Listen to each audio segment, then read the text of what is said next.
మాజీ ప్రధాని పివి నరసింహారావుకు భారతరత్న రావడం గర్వంగా ఉంది. ఎన్నికలు దగ్గర పడుతున్నప్పుడే ముఖ్యమంత్రికి ప్రత్యేక హోదా గుర్తుకొచ్చిందా? జగన్మోహన్ రెడ్డిపై ఉన్న కేసుల గురించి మాట్లాడడానికి ఢిల్లీకి వెళ్తున్నాడన్నారు. పోలవరం, విశాఖ మెట్రో, ప్రత్యేక హోదా, తెలంగాణ బకాయిలు ఇవన్నీ ఎన్నికల సమయంలోనే ముఖ్యమంత్రికి గుర్తు వస్తుందా? జగన్మోహన్ రెడ్డి అధికారాన్ని అడ్డుపెట్టుకుని తనపై ఉన్న కేసులకు ఒక్క వాయిదా కూడా వెళ్లలేదు. అధికారం చేపట్టే పార్టీతో కేంద్రం పొత్తు పెట్టుకుంటోంది. టీడీపీ పొత్తు వద్దని చెప్పుకుని మోకరిల్లేందుకే జగన్మోహన్ రెడ్డి ఢిల్లీ వెళ్లారని మాజీ ఎమ్మెల్యే వరదరాజులరెడ్డి అన్నారు. సంతోషము, అభినందనలు వ్యక్తం చేస్తూ ఆయన 14 భాషల్లో అనర్గళంగా మాట్లాడే ఒక గొప్ప వ్యక్తి.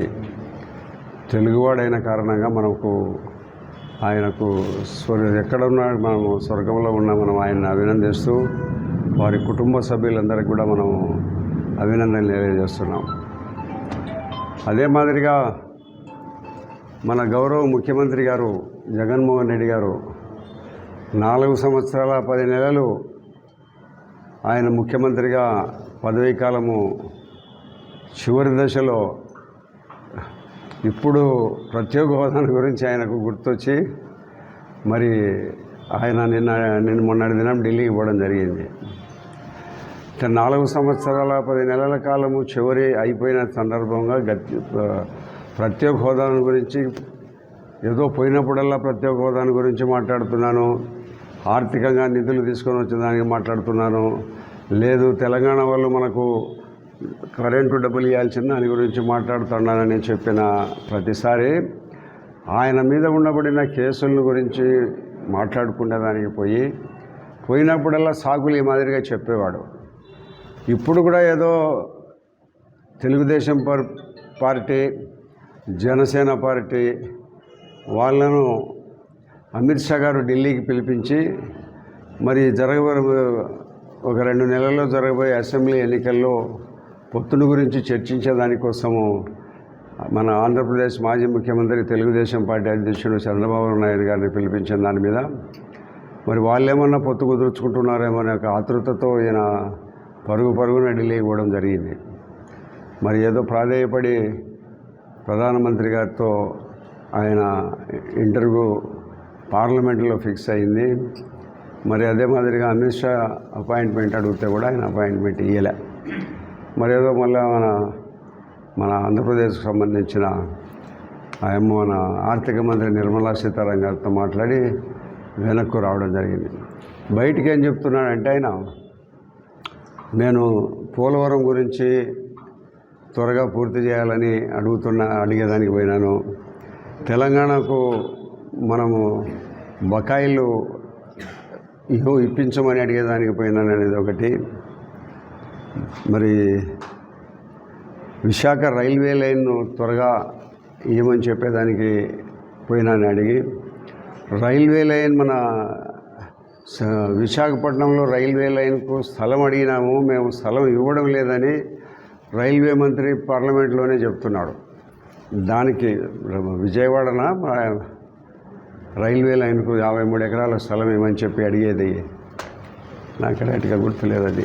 కానీ మీరు స్థలం ఏమని అడుగుతున్నాము, వైజాగ్ స్థలం ఏమని అడిగి చాలా రోజుల నుంచి అడుగుతున్నా కూడా స్థలం వేయలేదు కాబట్టి మేము అక్కడ రైల్వే జోన్ మేము ప్రారంభించలేకపోతున్నామని సెంట్రల్ గవర్నమెంట్ రైల్వే మినిస్టర్ చెప్తూ ఉండబడినాడు. ఆ రైల్వే మినిస్టర్ చెప్తూ ఉండబడినప్పటికీ స్థలం కేటాయించే విషయంలో ఈ రాష్ట్ర ప్రభుత్వం నిర్లక్ష్యం చేస్తూ ఉంది. అదే మాదిరిగా మన కడప బెంగళూరు రైల్వే లైన్ త్వరగా ప్రారంభించమని చెప్పేదానికి అడిగినాను పోయినది ఒకటి. మరి అనంతపురము మన విజయవాడ రోడ్డును వేయమని చెప్పి అడిగేదానికి పోయినానని, మెడికల్ కాలేజీలకు డబ్బులు అడిగేదానికి పోయినానని, మరి ఈ మాదిరిగా భోగాపురము విమానాశ్రయం త్వరగా పూర్తి చేయమని అడిగేదానికి పోయినానని, రాయలసీమ వెనుకబడ్డ 4 జిల్లాలకు ఇవ్వాల్సిన డబ్బులు అడిగాను పోయేదానని, ఈ మాదిరిగా 4-5 రకాలన్నీ ఏవో చెప్తున్నాడు. కానీ ఆయన ఒరిజినల్గా పోయిందైతే దీనికి కాదు. ఇప్పుడేమి ఇస్తారు, ఇప్పుడు ఏమి ఇచ్చినా నువ్వేం చేయించగలుగుతావు. ఆఖరు అవసాన దశలో వచ్చింది, నువ్వు దిగిపోయే సమయం కూడా ఆసన్నమైంది. ఒక 2 నెలల్లో నువ్వు ముఖ్యమంత్రిగా ఉండే పరిస్థితి కూడా లేదు. అటువంటి సమయంలో నువ్వేమి పోయి అడుగుతావు, వాళ్ళేమి ఇస్తారు? ఇంకా ఎందుకయ్యా నువ్వు ఈ చివరి దశలో వచ్చినావు, కాలం అంతా అయిపోతూ ఉంది, నువ్వేమి ఇప్పుడు ముఖ్యమంత్రిగా చేయగలిగింది ఏమీ లేదని చెప్పను కూడా చెప్పినారంటే అని బోగట.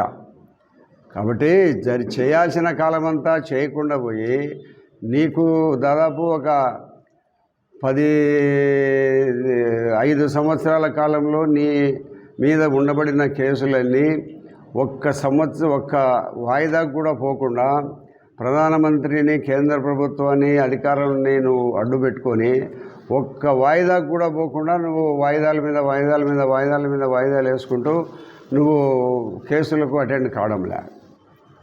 సామాన్య మానవునికైతే ఇది సాధ్యమవుతుందా? నువ్వు ముఖ్యమంత్రి హోదాలో నువ్వు ఆంధ్రప్రదేశ్ ముఖ్యమంత్రిగా ఉంటూ కేంద్ర ప్రభుత్వాన్ని ఉపయోగించి సిబిఐ కేసులకు నీ మీద ఉండబడిన సుమారు 11 కేసులకు ఒక్క కేసుకు కూడా పోకుండా వాయిదాలు వేసుకుంటూ నువ్వు ముఖ్యమంత్రిగా కేంద్ర ప్రభుత్వాన్ని ఉపయోగించుకొని నువ్వు కాలం గడుపుతూ ఉన్నావు.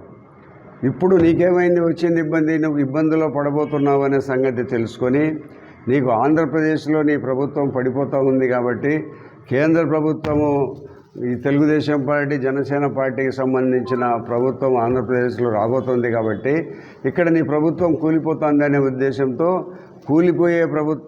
కూలిపోయే నీతో ఎందుకు మాకు అనే ఉద్దేశంతో ఎవరైతే అధికారానికి ఇక్కడ రాబోతున్నారని వాళ్ళకు సమాచారం ఉందో ఆ ప్రభుత్వంతో పొత్తు పెట్టుకోవాలని కేంద్ర ప్రభుత్వం భావిస్తూ మరి కేంద్ర ప్రభుత్వంలో ఉండబడిన ప్రస్తుతం మోడీ గారి ప్రభుత్వము మన తెలుగుదేశం పార్టీ జనసేన వాళ్ళని పిలిపించి చర్చలు జరుపుతూ ఉన్నారు. ఇప్పుడు వాళ్ళతో చర్చలు జరుపుతున్నారు కాబట్టి నీకు భయం పుట్టి నువ్వు కేంద్ర ప్రభుత్వంతో మాట్లాడేదానికి మేము ఉన్నాం కదా, మీకు సపోర్ట్ చేస్తాము, వాళ్ళతో ఎందుకు నువ్వు చర్చలు జరుపుతున్నావని చెప్పుకొని వాళ్ళని వద్దని చెప్పుకునేదానికి నువ్వు కేంద్ర ప్రభుత్వం దగ్గరికి పోయి మోకరిల్లుతున్నావు. నిన్న వాళ్ళ దగ్గర పోయి మోకరిల్లేదంటే భాగంగానే నువ్వు పోయినావు, వాళ్ళను పోయి చాలా ప్రాధాయపడినావు. నేను మీ గత 5 సంవత్సరాల నుంచి మీకు సపోర్ట్ చేస్తున్నాను. మరి అటువంటి పరిస్థితుల్లో గతంలో కూడా మళ్ళీ రాబోయే పరిస్థితుల్లో కూడా నేను మీకు సపోర్ట్ చేస్తాను. నన్ను ఎందుకు వాళ్ళతో మీరు పొత్తులు పెట్టుకుంటారని నాకు చాలా ప్రాధాయపడడం జరిగింది. అయినప్పటికీ కూడా ఇక్కడ ఈ జగన్మోహన్ రెడ్డి గారి ప్రభుత్వం ఇక్కడ పడిపోతూ ఉంది, కూలిపోతుంది అనే ఒక ఆలోచనతో వాళ్ళు కూడా ఎవరైతే అధికారంలో ఉంటారో వాళ్ళనే కావాలని కోరుకుంటున్నారు. ఈ రాష్ట్రంలో ఏ ప్రభుత్వం వస్తుంది అనేది వాళ్ళకు ఉండబడిన సమాచారం మేరకు ఇక్కడ ప్రభుత్వము తెలుగుదేశం జనసేన పార్టీకి సంబంధించిన ప్రభుత్వం అధికారంలో వస్తుంది, మేము మళ్ళీ అక్కడ అధికారంలోకి రావాలా, అధికారంలో మేము మళ్ళీ కొనసాగాలంటే ఇక్కడ ఈ అధికారంలోకి వచ్చే ప్రభుత్వంతో పొత్తు పెట్టుకోవాలనే ఆలోచనతో ఇక్కడ తెలుగుదేశం జనసేన పార్టీతో పొత్తు పెట్టుకునే దానికోసం వాళ్ళు పిలిపించుకొని మాట్లాడుకుంటున్నారు. పొత్తు కూడా దాదాపు ఖరారు అయిపోయినట్టుంది. అందుకే అమిత్ షా గారి అపాయింట్మెంట్ ఇయ్యలే. కాబట్టి జగన్మోహన్ రెడ్డి గారు కేంద్ర ప్రభుత్వం దగ్గర పోయి మోకరిల్లి నాతోనే మీరు కంటిన్యూ కాండి అని ఎంత ప్రాధాయపడినా కూడా ఈయనకు అపాయింట్మెంట్ కూడా అమిత్ షా గారి అపాయింట్మెంట్ దొరకలే. మోడీ గారు ఏదో తొందరగా ఒక 10-15 నిమిషాలు పార్లమెంటులో అపాయింట్మెంట్ కల్పించడం జరిగింది. ఆ పార్లమెంటులో అమ్మాయితో ఏదో వేరే కమిటీ ఏదో వచ్చింది, వాళ్ళతో మాట్లాడాలని తొందరగా ఆయన్ను ముగించి పంపించడం కూడా జరిగింది.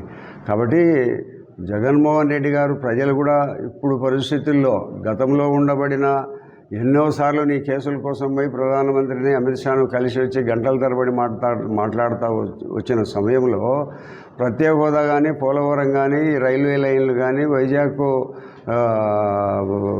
రైల్వే విస్తరణ కానీ వీటన్నిటిని ఏం పట్టించుకోకుండా ఇప్పుడు అవసాన దశలో ఇప్పుడు నువ్వు ఏం సాధించేది ఏముంది? ఇప్పుడు అయిపోయే దశలో నువ్వు పోయి మాట్లాడుతున్నావంటే ప్రజలకు ఏదో ఊరికే నేను పోయి చేస్తాను, నేను అంతా ఇవన్నీ అడిగేదానికి పోయినానని చెప్పినా కూడా ఎవ్వరూ ఏ ఒక్క ప్రజ కూడా నీ నమ్మే పరిస్థితులు లేరు. విపరీతమైన అవినీతి, లంచగొండితనము, దోపిడీ ఈ ప్రభుత్వం చేస్తూ ఉంది. ప్రతి ఒక్కటి ఇది అనకుండా ప్రతి ఒక్క ప్రభుత్వం చేసే ప్రతి ఒక్క పనిలో లక్షల కోట్ల రూపాయలు నువ్వు, నీ ఎమ్మెల్యేలు, మన ప్రొద్దుటూరు ఎమ్మెల్యే అందుకు ఉదాహరణ. కాబట్టి ఇంత దోపిడీ చేసే నీ యొక్క ప్రభుత్వాన్ని కూల్చబోతున్నారు ఆంధ్రప్రదేశ్ ప్రజలందరూ. నీకు ఒక భయం పుట్టింది, వెన్నులో వణుకు పుట్టింది. కాబట్టి ఇంకా మరి కేంద్ర ప్రభుత్వము మళ్ళా అధికారంలోకి వస్తుందని ఆయన కూడా అంచనా ఉన్నట్లు ఉంది. మళ్ళా కేంద్ర ప్రభుత్వం ఈసారి అధికారంలోకి వస్తే నేను తప్పనిసరిగా జైలుకు పోతాననే ఒక దృఢమైన విశ్వాసము నమ్మకం ఆయనలో కలిగింది కాబట్టి కేంద్ర ప్రభుత్వం దగ్గర పోయి ఆయన సాగిలపడుతూ ఉన్నాడు. నేను మీతోనే ఉంటానని ఎంత సాగిలపడి పెట్టినప్పటికీ కూడా ఈయనకు కనీసం ఈయనతో మాట్లాడేదానికి కూడా అమిత్ షా ఇష్టపడని కారణంగానే ఆయన తిరిగి రావడం జరిగింది. రాబోయే ఎన్నికల్లో ఇక్కడ రాష్ట్ర ప్రభుత్వంలో తెలుగుదేశం పార్టీ జనసేన ప్రభుత్వం తప్పనిసరిగా అధికారంలోకి వస్తుంది కాబట్టి ఈయనకు ఇప్పటి నుంచే భయం పడింది. ఎన్ని సంవత్సరాలు లేనిది ఈయన ఇప్పుడు ప్రత్యేక హోదాను, ఇప్పుడు పోలవరం అంటాడు, ఇప్పుడు రైల్వే లైన్ అంటాడు, ఇప్పుడు ఎర్రగుంట్ల కడప రైల్వే ఇప్పుడు మతికొచ్చినాయి. ఇవన్నీ ఏం చేస్తున్నావు ఇంతవరకు? ఏం చేస్తున్నావే పెద్ద మనిషి నువ్వు? నీకు చిత్తశుద్ధి ఉందా రాష్ట్రం మీద? నువ్వేమనుకుంటున్నావు? ఇది ఒక రాష్ట్ర ప్రభుత్వము, ఒక ప్రజా పరిపాలన, ఒక డిపార్ట్మెంట్లు ఉన్నాయి, ఇన్ని డిపార్ట్మెంట్లు ఉన్నాయి, డిపార్ట్మెంట్కి ఒక సెక్రటరీలు ఉన్నారు, మంత్రులు ఉన్నారని అనుకుంటున్నావా? నువ్వు ఏదో ఇడుపులపాయ ఈ రాష్ట్రం ఒక ఇడుపులపాయగా భావించి నువ్వు ఒక ప్రైవేట్ ఎస్టేట్గా భావించి పరిపాలన చేస్తున్నావు తప్పక ఇది ఒక ప్రభుత్వము, దీనికి ఒక శాంటిటీ ఉందని అనుకుంటున్నావా? ప్రతి సంవత్సరము 4 జిల్లాలకు, వెనుకబడ్డ ప్రాంతాలు 4 జిల్లాలకు, ఉత్తరాంధ్రకు ఇక్కడికి 150 కోట్ల రూపాయలు, ప్రతి జిల్లాకు 50 కోట్ల రూపాయలు ఇచ్చే డబ్బును 3 సంవత్సరాలుగా నిలబెట్టింటే కూడా నువ్వు పట్టించుకోవడంలే. ఇది ఇంతటితోనే పరిపాలన ముగుస్తుంది. త్వరలో ఎన్నికలు జరిగితే తప్పనిసరిగా రాష్ట్రంలో తెలుగుదేశం జనసేన పార్టీ అధికారంలోకి రాబోతూ ఉంది.